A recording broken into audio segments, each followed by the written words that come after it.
घर में लगी भीषण आग, राजनीतिक छोड़ घटनास्थल पर पहुंचे तीनों उम्मीदवार।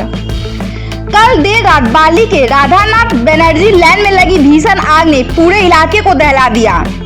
टाली के एक घर से शुरू हुई आग ने देखते ही देखते विकराल रूप ले लिया।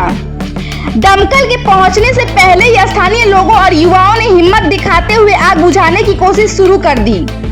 इस बीच राजनीति से ऊपर उठकर तीनों उम्मीदवार भी मौके पर पहुंचे।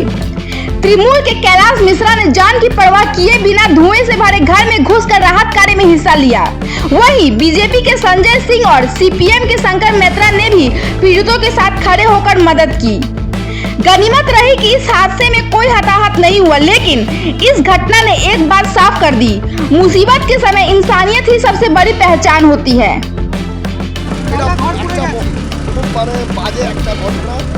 খবর পেয়েছি প্রায় 11:30টার সময় আমরা, এবং তারপরে আমি কি আমাদের পুরো পাড়ার যারা যত ছেলে এখানে যারা থাকে সে সবাই একসঙ্গে আমরা ঝাঁপিয়ে পড়লাম, এবং মায়ের আশীর্বাদে সব ঠিক আছে, আন্ডার কন্ট্রোল।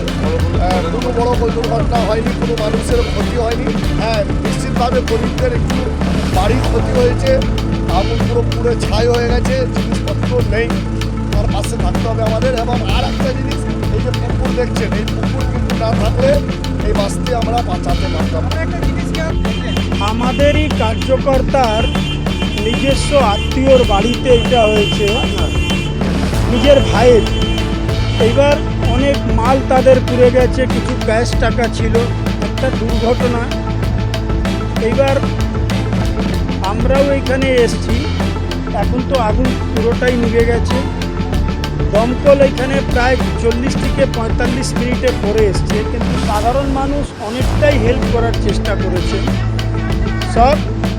কিন্তু আমরা এইবার কিছু সহযোগিতার জন্য সমস্ত মানুষের কাছেও আপিল করবো যে ভাই একটা পরিবারকে আবার দাঁড় করাবার জন্য কিছু সহযোগিতা। সবাই মিলে এখন ফায়ার ব্রিগেড সব ছিল, সবাই মিলে আগুন নিভিয়েছে এবং কোনো মানুষের কোনো ক্ষতি হয়নি। ওই এলাকার লোকজন সবাই, প্রচুর লোক এসছে, সবাই মিলে আগুন নিভিয়েছে। না সেটা আর একটু মনে হয় খোঁজ খবর। একটা এই যে মেকল স্কুল পুকুর পার, ঠিকানা রাধানাথ ব্যানার্জি, কিন্তু এটা হচ্ছে মেকল পুকুর বললেই সবাই বুঝতে পারে, জলের ঠাকুর হয় এখানে ঠিক তার পাশে।